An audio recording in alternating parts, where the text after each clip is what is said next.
Eastern Cape Government, through the Department of Economic Development, Environmental Affairs and Tourism, has continued to make significant efforts to grow the economy of South Africa's fourth most populous province. We as the Eastern Cape Government embarked on a rigorous investment drive. We set ourselves a target of 9 billion rand. We far exceeded that 9 billion rand, and we were actually able to secure investments to the tune of 173 billion rand.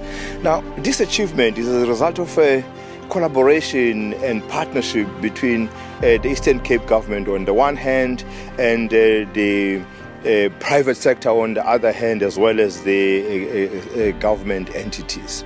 It resulted in us establishing a council which is called the Provincial Investment Council, and this council is led by the Premier. And the objective of this council is to monitor the investment attraction, to enhance it and to ensure that we maximize on opportunities that are available for investment.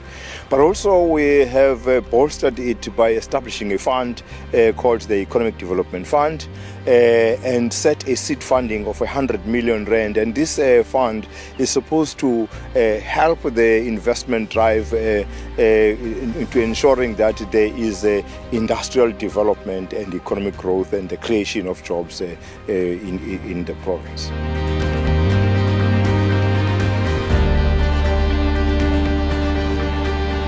The Eastern Cape's industry-specific initiatives are enhancing the competitiveness of our priority sectors, including the auto and non-automotive manufacturing sectors and sustainable energy. The province has witnessed a surge in automotive sector investments, including Volkswagen Group Africa's 4 billion rand in Kariega and Isuzu's 1.2 billion rand in Gqeberha. Ford Motor Company's recent 15.8 billion rand investment in South African operations marks its largest in 97 years.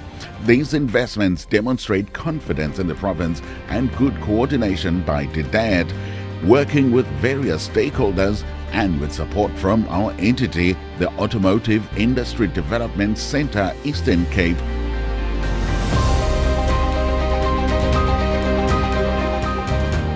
The Eastern Cape's reputation as an energy hub of national significance is finding traction as a result of the department developing conducive conditions for the sector, which will unlock more sector growth. The sector harnesses its geographical potential for gas, wind, solar, green hydrogen and battery power to support economic opportunities, local content manufacturing and sustainable energy access for all.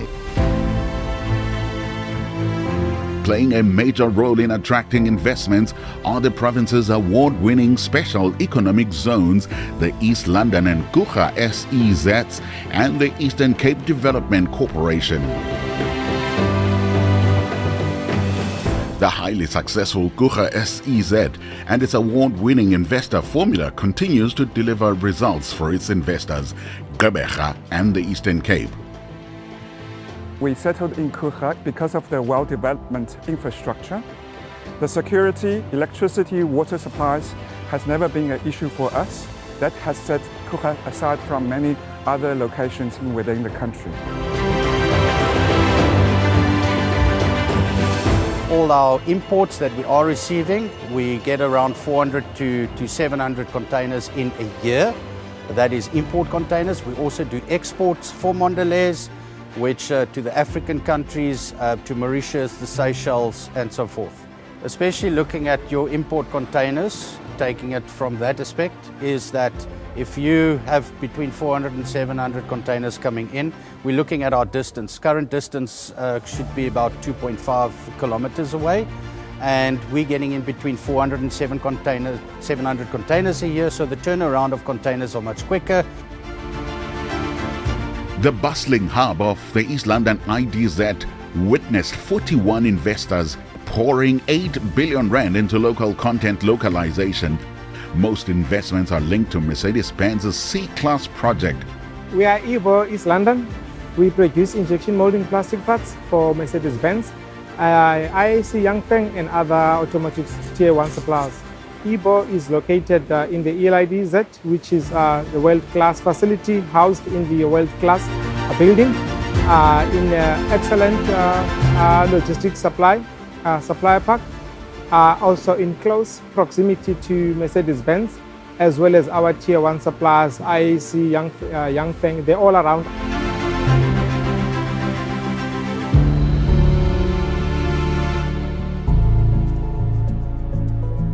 As part of the substantial strides made in the Eastern Cape's renewable energy sector, EDF Renewables has injected 4.7 billion rand in wind farm development since 2019.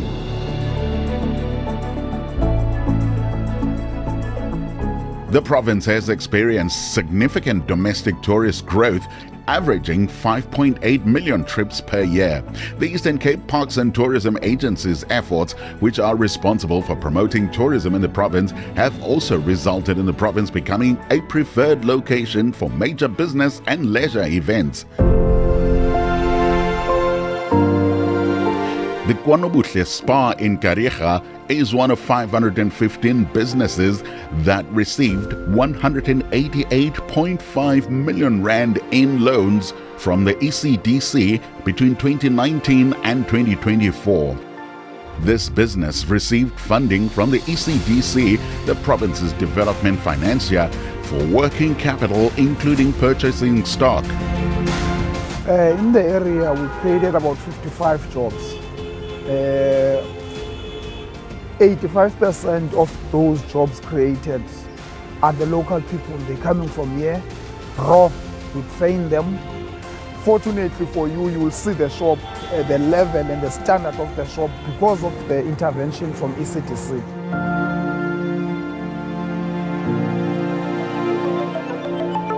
The Eastern Cape Parks and Tourism Agency and the department are working with the South African National Biodiversity Institute to translocate confiscated cycad plants from the Thomas Baines Nature Reserve to the Kwelecha National Botanical Garden near East London.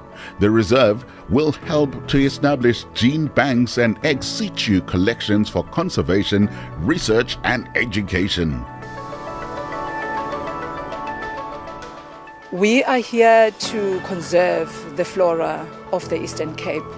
We had also established a nursery so that when the garden is up and running, we know that these plants that we grow will feed into the garden. So we've got staff members that are solely dedicated to grow these plants for us, and we've got students, horticultural students, interns, that are also assisting in the project.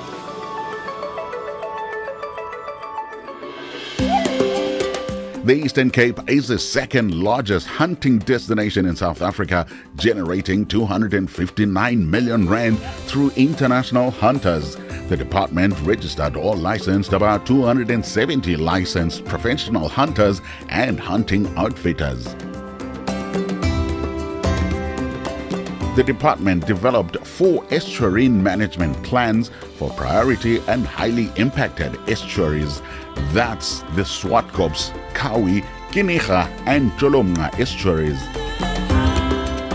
Healthy estuaries attract investment, positively impact property values, and are valuable tourism resources. DEDEAT also helps coastal municipalities improve access to the coastal zone by developing operational environmental management plans for boat launch sites, which are significant enablers. Over the last 5 years, the department has generally met the legislated timeframes for finalizing EIAs. These create an environment conducive to development and job creation. Together with key stakeholders, the Eastern Cape Liquor Board continues to regulate the liquor industry, promoting economic benefits while safeguarding public health. The board undertook 163 blitz operations targeting non-compliance and illegal liquor outlets. It continues to address alcohol abuse in higher learning institutions and schools, and have employed graduate facilitators and introduced targeted campaigns creating momentum for their program.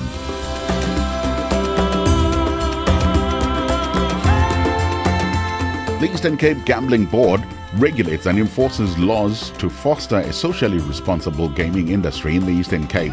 These regulations ensure honesty, competitiveness, and societal contribution while prioritizing stakeholder service and community benefits. One licensee, the Walco Sun, has fulfilled a license condition to help establish Zenande Ndava's business. Ndava has flourished into a supplier to the hotel and the Mbizana community. The board's social impact is multiplied as the department's second highest contributor to the provincial fiscus. It collected over 450 million rand during the review period, which enables the provincial government to continuously improve the lives of its communities. Queen's Greens plant a variety of vegetables. We plant cabbages, spinach, carrots. We supply to local schools for their nutrition program. We supply to local wholesalers. We supply to individual people, even to the hawkers. The community has benefited so much because whenever they need fresh produce, they come and buy here. They don't need to organize money to go to town. They buy fresh produce here. And then the community, they're also benefiting because I've created jobs from them. We trained 25 people from the community. We gave them the skill, we gave them the qualification so that they'll be able to go and look for jobs. We also have students that they are doing in-service training. We have employed 30 people on this project so far. You have touched the community in a very big way because most of the students, most of the people here, Musmani, bafumana nenanzika, bafumana nechance bafumana training, abanye Musmani bafumana nenokutya bahala ngexesha, abanye bafumana nenanzika Musmani ukutya engento ngeprices eziphansi kufitshane futhi.